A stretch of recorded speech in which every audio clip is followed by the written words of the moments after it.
Hi and welcome to my channel. If you're new here, my name is Olivia and I'm a runner on the cross country and track team here at Florida State. I am a junior and I wanted to share a bit of what my training looks like. I always get the question how to improve as a runner. Training is one of the fundamental things when you're looking to improve. I'm going to share everything that I do from the weights to the running to the recovery aspect. First thing that I'll say about training is that it is very individual. I am a very low mileage runner. I incorporate a lot of cross training. That's one of the biggest reasons that we have a coach, is to individualize training, and a really good coach looks at each athlete individually and says, okay, this is what this athlete needs. But I do want to share just like some basic fundamental principles of training, and if anyone's interested, kind of what I do here at FSU. Starting off on Mondays, I will usually have an easy run. Monday is my easiest run of the week, and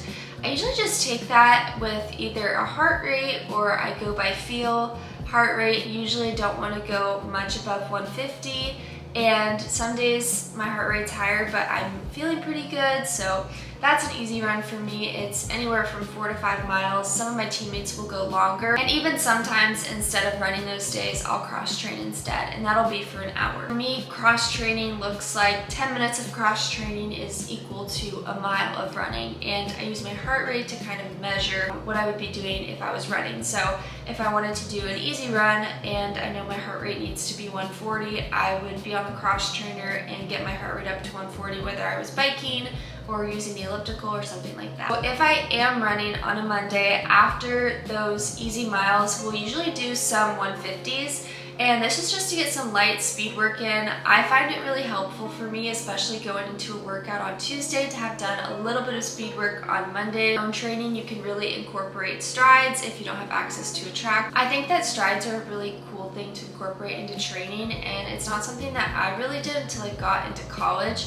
And it also really helps the day before workout to make sure that your legs are feeling fresh and ready to go. On Mondays, I will also have an agility session right after the run and the 150s. The 150s, I'll do usually 4 of those, maybe 5, it kind of depends. And you start off at a reasonable pace and get faster as you go, ending at your top speed. And that's kind of one of the only times in practice where I'll hit top speed. So it's cool to touch on that. I think it's really important in training that you're touching on a lot of different areas in terms of length. Like you want shorter runs, longer runs, faster runs, slower runs, and everywhere in between. Monday, after the run or the cross training, I will have weights that focus on agility, coordination, and mobility. We'll usually have 3 different stations, and each station will have 3 different exercises with 3 sets. A lot of the exercises that we'll do are based in, like I said, mobility and coordination. Some of the mobility exercises, hip 90-90s, this is something that I find really helpful for me as someone who's had hip issues and fractures and things like that. So it's something that I like doing. We also do a lot of jumping. So we'll do a lot of single leg bounds. We'll do a lot of single leg jumps onto a box, which it is really important to do that with a coach and make sure that you're doing it right. But I found that really helpful for me because I think that coordination as a runner is helpful for you to avoid injury. We'll also do a lot of single leg step downs, and we'll also do some stretching. So we'll do some hamstring stretching, we'll do a lot of hip opening stretches, but Monday is more focused on coordination, agility, mobility, rather than building strength specifically. Then the rest of my day on Monday is pretty much just focused on recovery. Monday, I usually don't go to the hot bath, but I will make sure that I'm drinking enough water. I will make sure to stretch later in the day because I'm really inflexible, and so stretching daily is something that's pretty important to me. Moving on to Tuesday. Tuesday is workout day, and usually Tuesday we focus more on the tempo end. Start with a warm-up run. That is usually 20 minutes, and honestly for that run, I'm trying to hit a pace that is pretty reasonable. I think that when I start the warm-up, I want to feel like pretty chill, and then towards the end of the warm-up, I'm trying to get my heart rate up a bit more and get ready for that harder run. I'll do either some strides before I go into the workout or a warm-up quarter. For the workout, like I said, it's usually a tempo of some sort. I'll do usually a 3.5 mile tempo, or I'll have broken up miles at tempo pace, and that's usually a Tuesday workout. It also could be a threshold of some sort, so a fartlek or maybe some 800s, but Tuesday usually isn't as focused on the speed portion as it is focused on that tempo threshold effort. And then Friday is our next workout day that does focus a bit more on speed. Once a workout's done, usually I will have a cool down, and I do this barefoot to open up the fascia in my feet. Really interesting thing that I didn't do until I got to college, but I've actually liked it a lot, and usually I'll just do a 10-minute cool down after my workout. Some people find that doubles are really helpful, and I think it's a good way to break up mileage if you're someone who can handle mileage. Sing on Tuesdays, we have weights, and these are really big, like strength-based days. One thing that I've found that really helps me not get injured and also just feel really good when I'm running is strength training. In the weight room, we will do a lot of work to get strong and lift heavy. We will do Olympic lifts, we'll do trap bar deadlift, which I really like as a runner and I think is a really good running specific workout. We do quite a bit of core. We do a lot of pull-ups and push-ups, and I think that also is to work the core, not just necessarily working your arm muscles. That's Tuesday weights. We have a really nice facility. Love weights. I really enjoy going in there. I feel like I get stronger. And after weights, I always will go in hot baths. I'll sit in the hot tub at our athletic facilities, and I don't really use the cold tub. I did in high school. I thought it was helpful for kind of like if I had something bothering me, I would just use cold water and Advil and the pain would go away. But now I really focus on using the hot tub, bringing more inflammation into my body. And I found that that has been really helpful, especially with my hip issues, or if I'm feeling inflexible, getting in the hot tub as opposed to getting in the cold tub. I know sometimes my trainers recommend contrast, so that's another option if that's something that you're interested in.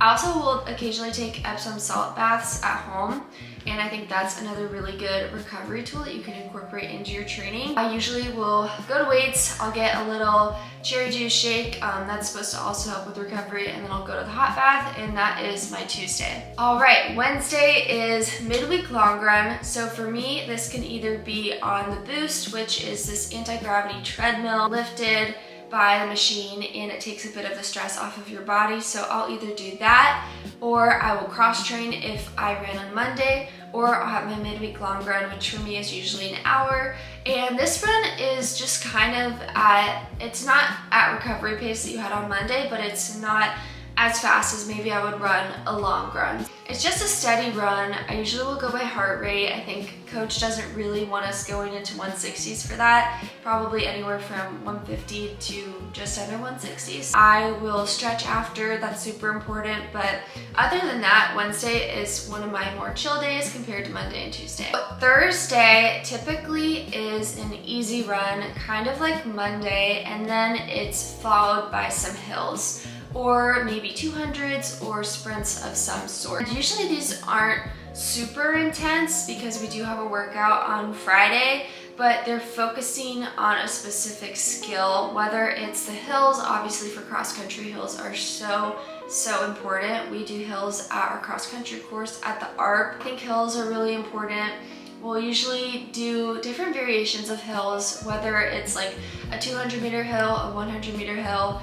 We'll do some sort of variation, and just really focusing on form for that. Really focusing on making sure that we're looking up, making sure that we're standing tall. We don't do hills, we'll do strides. Just some sort of specific work is being done on Thursday. Later in the day, on Thursday, I will have my second weights of the week. It's usually a different type of weights than Tuesday, but we still do focus on the same things like that strength I talked about, working on the core. Our first exercises will usually focus a bit more on strength and mobility. So we'll do like an Olympic lift or trap bar deadlift or something like that, followed by some sort of band work. And then our second set of exercises will also focus on some sort of strength. Something that we've been doing recently is like scissor kicks, some sort of jump that has been quite difficult for me with coordination, but we'll do some coordination on Thursdays, and then usually our last block will be push-ups, pull-ups, and we'll also focus on the calves, which is good. And we'll end off with more things that work on the hips and core. So that's Thursday, pretty similar to Tuesday, a little bit different with the exercises, but still focusing on those key principles with the strength, with the core, and a little bit of coordination in there. On Thursday, I will also hot bath and make sure that I am recovering as much as possible, taking advantage of the cherry juice that they give us, being hydrated, and recovering for a workout on Friday. So Friday is usually our hard workout day where we focus a lot more on speed. I personally struggle a lot more with the tempos, so I really enjoy the Friday workouts, but I do think that they're tough. This will be either a VO2 max workout where maybe we'll have some 800s, but the rest will be longer and the speed will be faster. So the paces that we're expected to hit are gonna be faster. A lot of different training for track, it definitely differs, and I can make a video on that once I get into season. But for cross country training, we really focus a lot on tempo on Tuesday, and then we do touch on VO2 max quite a bit on Fridays. Followed by a cool down, like I said, 10-minute cool down, barefoot, and then I will hot bath, and that is my Friday. It's no weights, so just a workout in the morning and recovery for the rest of the day. Then for the rest of the week, I will either have a long run on Saturday or Sunday, and my long run is pretty short. It's usually an hour to maybe a little bit more, like an hour and 20 minutes. So anywhere from like 7 to 8 miles, maybe 9. I used to do a bit longer, but we've just kind of been more cautious with the injuries that I've gotten. I was hitting 10 miles pretty consistently before I got my hip stress fracture, so a lot of my teammates will go longer. Some of the girls will even go up to 15 miles. It really just, it depends on the person. Everyone has their own mileage that they hit for the week and for the long run and for the day. That's where a good coach comes in and really guides you in what you need to do. After long run, I will hit up the hot bath. I will just make sure that I recover, and I have one day of the week that I take completely off, and that is super helpful. I think almost all of my teammates do that just to help get you ready for the next week and absorb the work of training. So that is a typical week of training for me in cross country season. It obviously differs whenever there's races, or sometimes we'll have a week that's a bit more up and a week that's a bit more down. So that will differ, workouts will differ week to week, but there is this basic structure that I think is pretty similar across different programs, and even in high school I've seen it. Usually 2 workouts a week, a long run, just these staple things. And then things that I've really appreciated since coming into college, I think that have been different, incorporating specific work on different days. Like we'll do those sprints on Monday, we'll do mobility and agility. I found that super helpful. Hills, I tried to incorporate in high school, but probably didn't do as much as I should have. A lot of things that I do now in college that I think are super helpful, just little specific things, but ultimately if you want to get better, it's just about being consistent. And my coach always kind of says, like, it's okay, we don't have to hammer the workout, we just want to show up, get the work in, and build on that consistency. And it is all about consistency. It is all about putting in work over time. It doesn't have to be perfect. I don't think there's any specific formula that you can follow that's gonna make you the best runner. I think the best way to go about it is just to be consistent and just learn every single day, like what works for you. For me, right now, my training is low mileage, high cross training, and that's just what works for me. But I think that hopefully one day I can transition a bit more into more running, but it's all about learning every day and just getting out there and training as much as I can. So hope you guys enjoyed this video. I really love talking about all things training, and I am hoping to make some more day in the life content soon, so definitely stay tuned, but I will see you in the next video.